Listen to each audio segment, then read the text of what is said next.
Assalamualaikum warahmatullahi wabarakatuh. Selamat pagi. Wah, kurang kompak. Kok jawabnya kurang kompak? Ini kan masih pagi nih. Masa loyo-loyo semua pada ngantuk semua. Kan sudah sarapan kan, Bapak Ibu? Sudah sarapan kan? Nah, makanya itu. Nah, kita ulang lagi ya. Nah, dan saya doakan nanti yang jawabnya nanti semangat, ikhlas, saya doakan nanti masuk surga. Amin ya rabbal alamin. Oke. Assalamualaikum warahmatullahi wabarakatuh. Selamat pagi. Nah gitu dong, mantap itu, harus semangat. Ya, iya, masa loyo-loyo semua. Oke, apa kabar Bapak Ibu semuanya? Semoga tetap semangat, sehat selalu dalam mengikuti kegiatan kita pada pagi hari ini, yaitu tentang snack awareness pada para pekerja perkebunan sawit. Ya termasuk seperti Bapak Ibu ini kan, kerjanya kan di lingkup perkebunan sawit, di mana di perkebunan itu terdapat banyak-banyak segala macam jenis hewan, termasuk segala ular, dan ular pun berbagai macam juga, ada yang berbisa, ada yang tidak berbisa. Nah, makanya itu dan sebelum kita memasuki acara selanjutnya, kita berdoa semoga acara ini berjalan dengan lancar, selamat, tidak ada hambatan hingga akhir acara nanti. Amin ya rabbal alamin. Izin saya mau memperkenalkan diri. Nama saya Rahmat Hidayat. Saya adalah salah satu anggota Maskel Siok, yang mana kami tergabung di Siok itu pada tahun 2022. Jadi kami ikut pelatihan Siok itu tahun 2022 di Kota Palangkaraya. Dan saya juga merupakan salah satu anggota pemadam kebakaran di Dinas Pemadam Kebakaran dan Penyelamatan Kota Waringin Barat.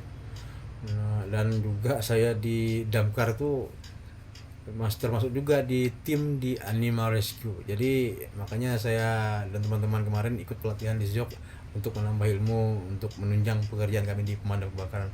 Sungguh luar biasa Bapak Ibu, ilmu-ilmu yang kami dapat luar biasa berguna, sangat bermanfaat sekali.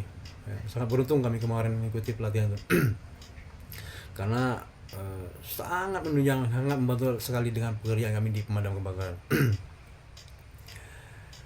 Oke, sebelum kita lanjut ke acara selanjutnya, saya mau nanya dulu nih sama Bapak Ibu. Apa di antara Bapak Ibu ini sudah ada yang mengerti atau paham tentang penanganan atau menghadapi konflik dengan ular, atau juga ada di antara Bapak Ibu ini yang sudah tergabung dengan kelompok-kelompok seperti kelompok reptil-reptil itu atau dan sebagainya? Ada nggak kira-kira yang sudah mengerti atau tergabung di kelompok-kelompok itu? Ada nggak? Nggak ada ya? Nggak ada. Saya tadi berharapnya semoga aja ada.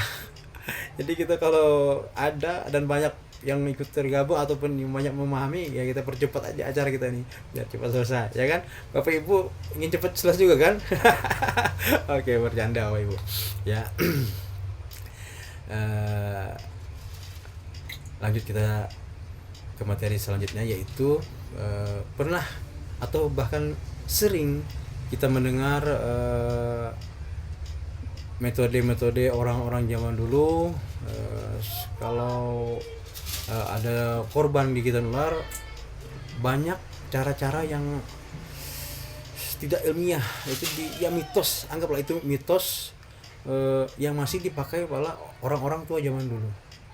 Seperti ada yang membunuh ular, katanya kalau kita membunuh ular itu nanti dia akan mengundang ular-ular yang lain, darahnya itu yang akan mengundang ular-ular yang lain datang lagi ke rumah kita. Nah, itu kan itu cara yang tidak benar Bapak Ibu. Ya, cara yang salah itu. Memang itu, dan kami pun di Siok itu tidak dianjurkan atau tidak diperbolehkan untuk membunuh ular. Kami di Siok tidak diperbolehkan. Jadi kami seandainya kami ada merescue ular atau binatang-binatang lainnya, itu akan kami lepas liarkan, kami rilis di tempat-tempat yang aman, jauh dari pemukiman, dan lebih mudah untuk para binatang atau hewan-hewan seperti ular itu berkembang biak lebih lama lagi di situ. Jadi aman dari pemukiman dan mereka pun lebih nyaman tinggal di tempat kami rilis. Dan kalau di damkar juga itu, kalau seandainya kami menemukan binatang-binatang yang dilindungi, kami serahkan ke BKSDA. Dan pihak BKSDA pun mereka ada juga lokasi-lokasi untuk pelepasan binatang-binatang yang dilindungi atau binatang-binatang buas. Mereka adalah lokasi-lokasinya, yang lokasi yang jauh juga dari pemukiman dan aman untuk warga sekitar. Ya,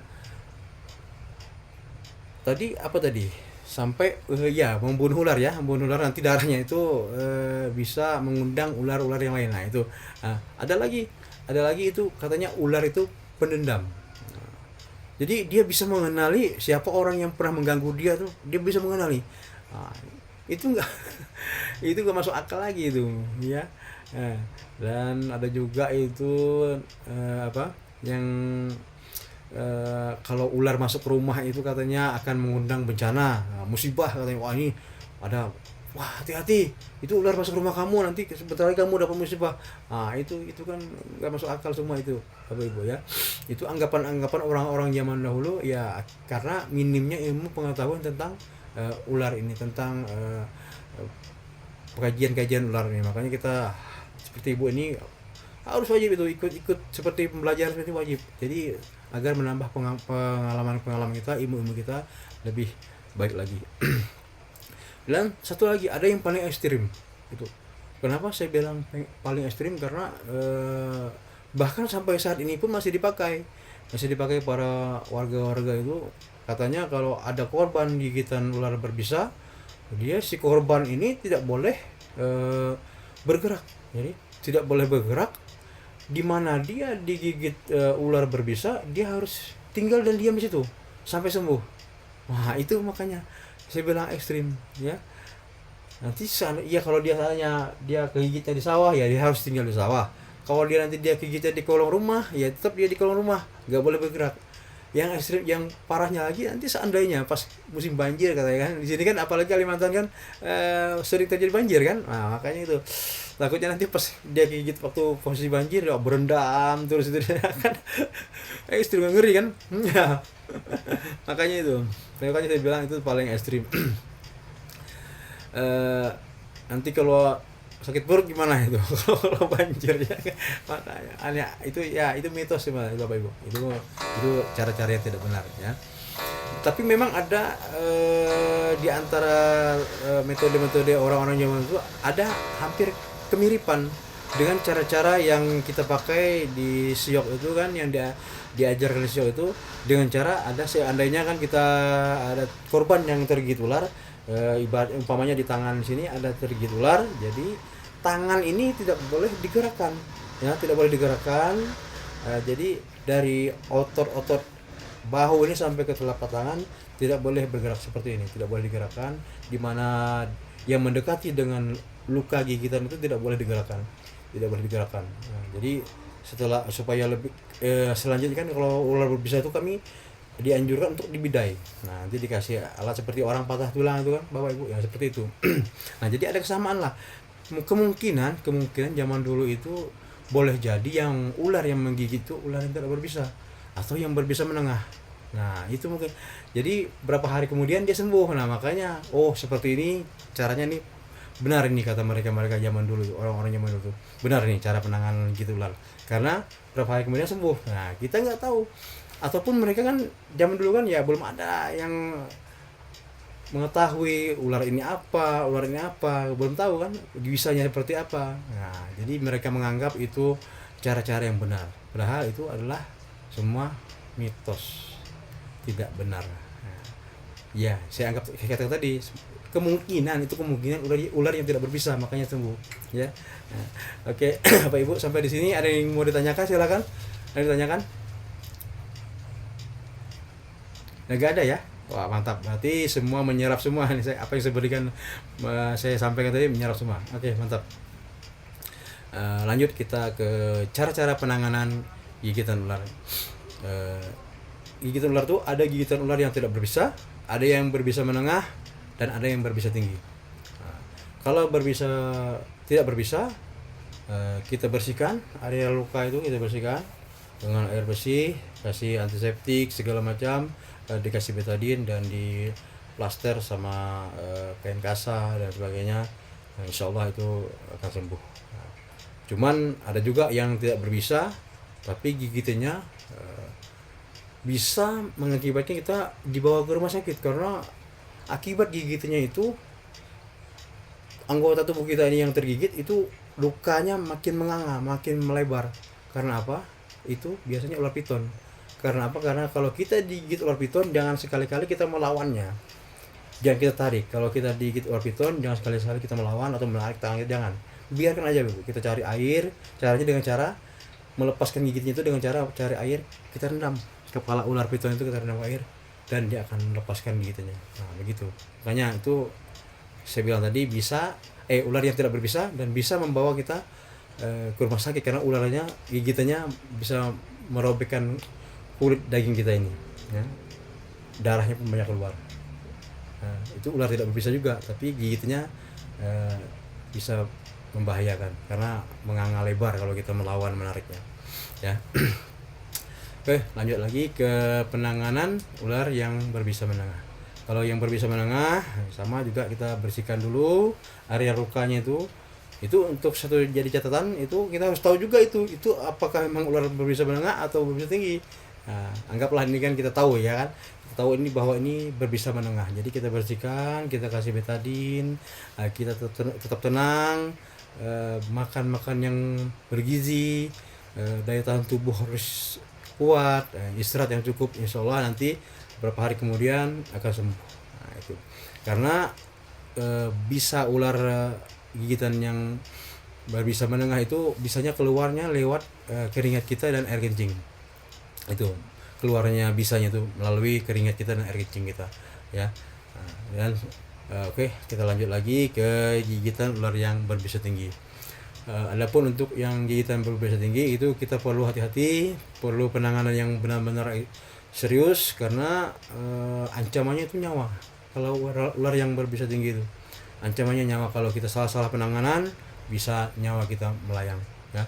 Makanya harus hati-hati dan harus kita benar-benar tahu ini gigitan ular berbisa tinggi apa enggak ini. Makanya itu harus tahu kita. Jadi biasanya kalau ular yang berbisa tinggi itu terdapat 2 titik luka atau 1 titik luka, itu biasanya sudah dipastikan itu adalah ular yang berbisa tinggi. Nah, jadi kalau kita sudah tahu itu memang ular berbisa tinggi, jadi kita ini tidak boleh digerakkan.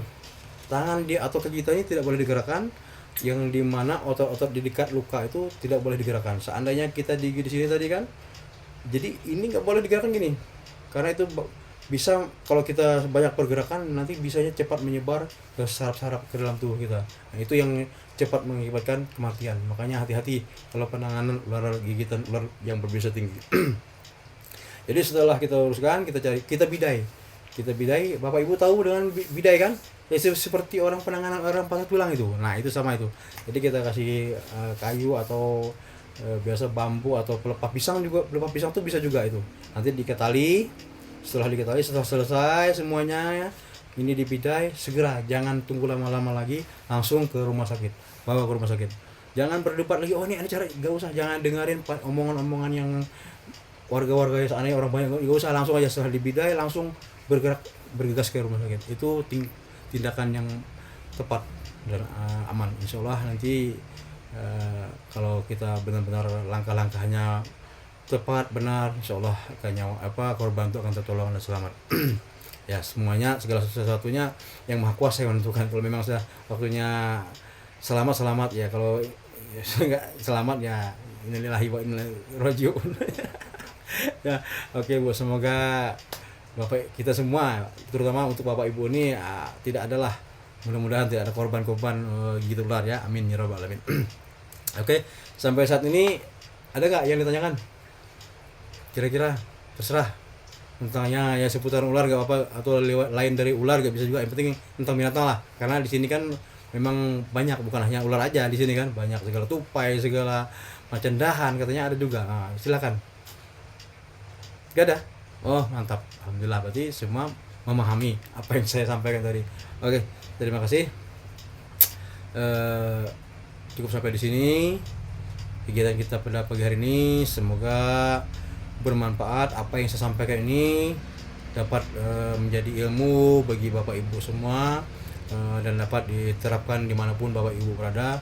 Dan karena Bapak Ibu semua ini tempat kerjanya memang resikonya itu binatang-binatang buas atau yang pasti itu ular kan.